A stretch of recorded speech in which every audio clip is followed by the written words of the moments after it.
Hey everybody, Neil here with Insure You Colorado, and today we're sitting down with Scott Sutton of Podium Karting. Scott, thanks for having us today. Absolutely. Thanks, Neil. Yeah. So Scott, this is not your average small business. This is a very large business. How did you come up with this? Is it a franchise? Was it a personal concept? Tell us about that. Yeah, actually, short story, I owned a small tech company years ago, and I purchased a company in Chicago, and the guy's business that we were purchasing said, hey, let's go go-karting. Well, it was the dead of winter in Chicago, and I was like, I am not going go-karting outside. It's 20 degrees, it's snowing. He goes, no, it's inside. We went, had a great time. I walked out and I said, now that's an interesting business model. I'm going to tuck that away. And here we are 13 years later. So one of the most important questions, how fast do these karts go? They go fast. Yeah, for an indoor track with a lot of tight turns and stuff, they approach 40 miles an hour pretty easily. Yep. And so, yeah, they can really scoot. One of the big kind of thoughts that went through my head, especially being an insurance guy, when I came here for the first time was, okay, driving and beer. So how do you guys regulate that? I'm assuming people can't just pound a beer and then go drive a kart. Right. We have a no drinking and driving policy, but we highly encourage driving and drinking. So once somebody's racing heats are over with, we cut their wristband off, which allows them access to race. Then they can drink, but they can't go back out on the track and race after that. Entertainment these days has gotten kind of pricey. How would you rate pricing here? You know, if we use the good old money sign scale on Yelp, 1 to 5 money signs, where would you place Podium? We are definitely a higher end experience. We're in the experiential entertainment realm. So we're not a movie theater. This is a true experiential play. And I would put us on the mid to high range of that pricing. I think people go away with a lot of memories and they remember this when they come here.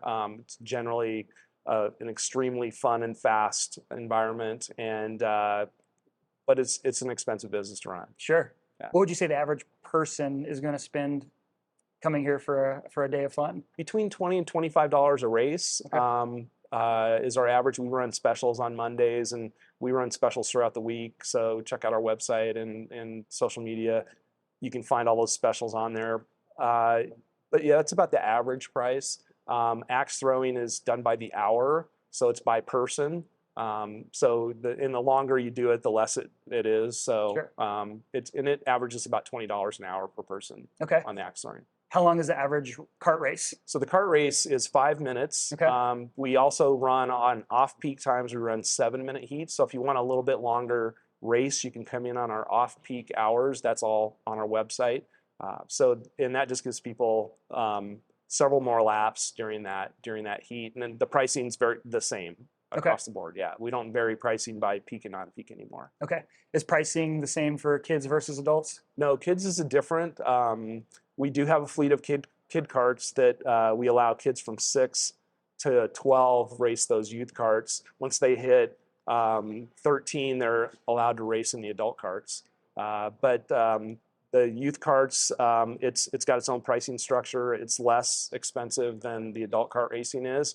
We do require certification by youth. So if a 6 or 7-year-old comes in and they haven't raced here before, they do have to go through a training session to understand how to operate the kart. We want to make sure they're safe.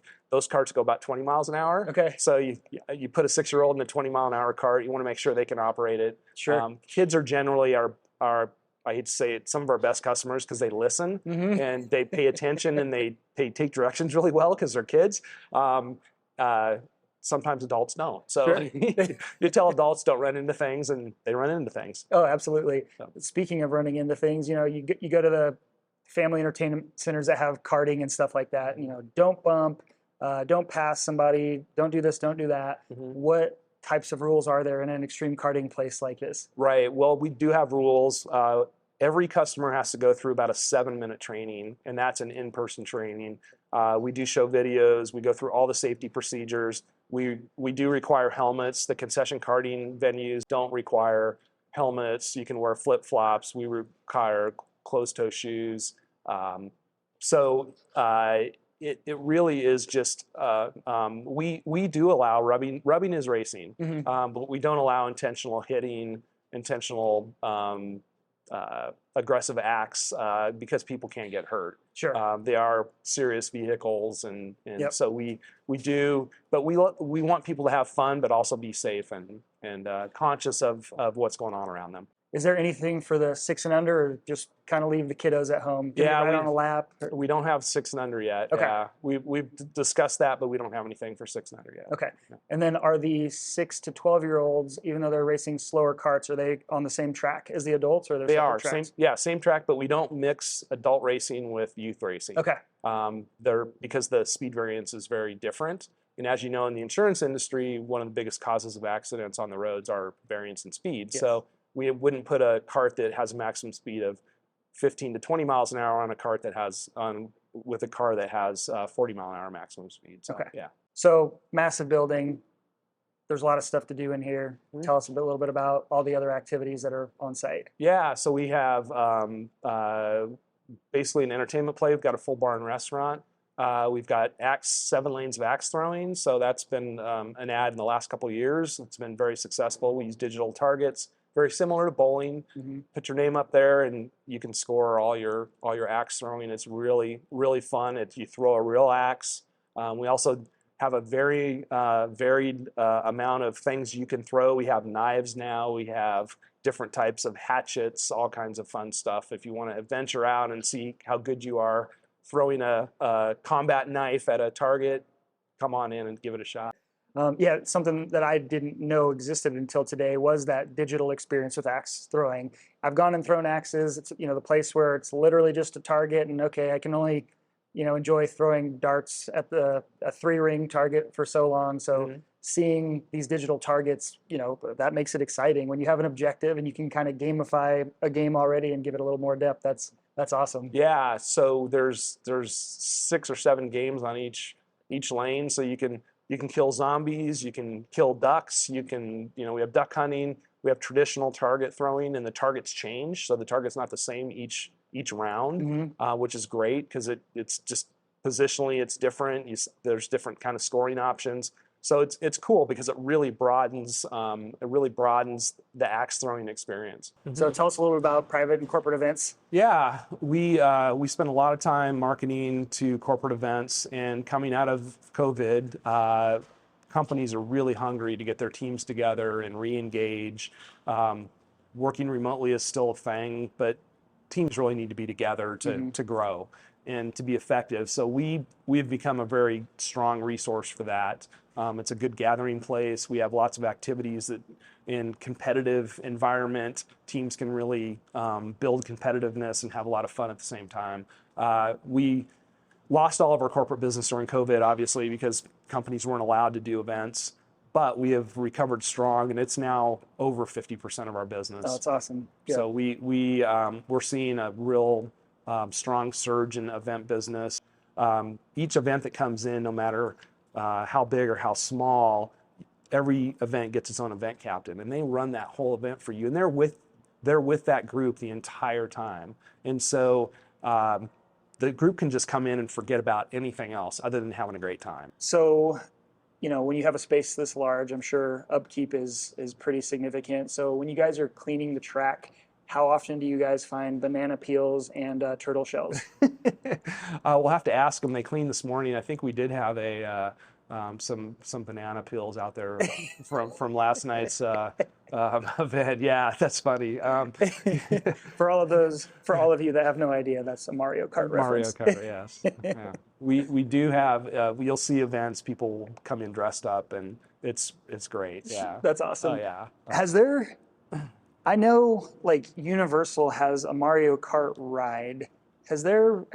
Have you seen at trade shows or anything like that where they've tried to introduce some sort of combat into karting? Is there anything in the works? Wow, that's amazing, because there's a company out of California which has developed a steering wheel which has laser guns on it, and you can actually, if you hit the cart in front of you, it slows down. Interesting. The other thing that we have seen an actual company out of Belgium developed a true Mario Kart experience in a real go-karting scenario. And the interesting thing about that was they used position tracking, no barriers, and so you're in a lit course that changes, but you can't go outside of that. So it's like there's a barrier there, but it's all used. I don't know if you've golfed with GPSs, and if you go somewhere out of bounds where you're not supposed to go, the cart slows down to a crawl, and then you have to get back on before it'll speed back up. This actually prevents you from going off that lit track. And so they tried to spin this off as a true Mario Kart experience, but the combat karting is actually coming around. It's pretty cool. So if you hit another cart, they'll actually slow down, and you can pass them, and there's different types of things you can shoot them with, and it's gonna change karting. It's very much in its infancy right now, but we've been keeping our eye on a couple of different companies, mostly in Europe, but there's one in the US that's really taken off on it and trying to develop it from a software standpoint. I think a lot of people have no idea how much a go-kart costs. What does one of these carts actually cost retail? Yeah, they're close to $9,000. Okay. Wow. Okay. Electric carts go up about 35%, 40% from that. So they're around 12,000 or over 12,000. And then the current gas vehicles, how often do you have to refuel them? How fuel efficient is a gas vehicle right now? It's pretty crazy. These have a small tank. It's a small Honda. It's actually a Honda generator motor. They're pretty fuel efficient. We can fill them up, and depending on how busy we are, we might have to refuel once if we're really busy at very high capacity, but generally they'll run all day on a tank of gas. Wow, okay. That's incredible. I had no idea. Yeah. All right, Scott. So my favorite time of these interviews where we're going to have a little bit of fun. We're going to challenge you with some challenges, and everything you get right and or beat me at, we're going to give away a $50 gift card to this location on social media. So the first thing I'm going to start with is just a little bit of trivia. We'll break you in just a little bit, nice and easy. So what did this building used to be before you took it over? It used to be a Toyota car dealership. That is right. All right, another one. Pedal boat or paddle boat? Paddle boat. All right, you get that right. I agree with you, but someone did throw me through an absolute mind-blowing experience once and told me it was pedal boat, and we got into a heated argument about that. And he had a good point. You're pedaling like a bike. So But I think it's because the paddles are connected to the... That's what I thought too. That was my argument. But up in the air, so regardless of how you answered that question, I was going to give you a gift card, but that's another gift card. All right, cool. All right. Now, what year was the go-kart invented? Wow. It was in the 50s, I believe. But what year in the 50s? I'm going to say 1954. Oh, you were close. 1956. All right, now we're going to play another game. Okay. This is called Name That Sound. Electric drill? Yes, you got it right. Electric drill. Next one. Scissors. Yes, another gift card. All right, a little more challenging.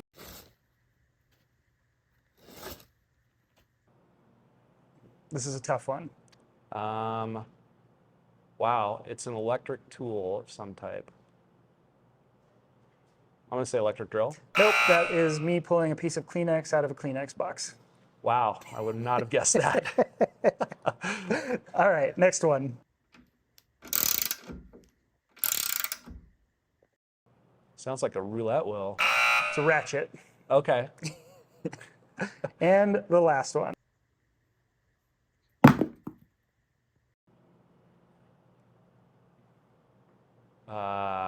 Something being dropped?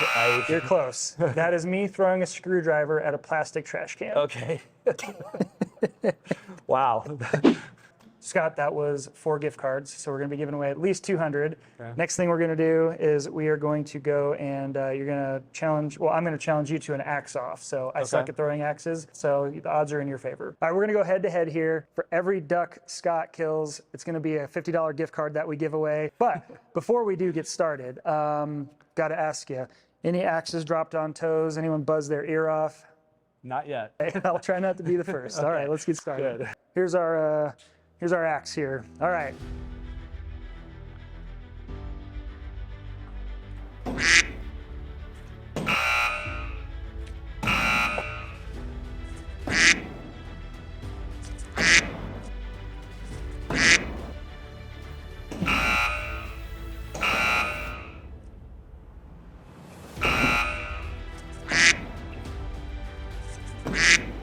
got you. You That got was me. 5. Scott, thanks so much for having us today, man. We really appreciate it. For the best price without sacrifice, ensure you Colorado.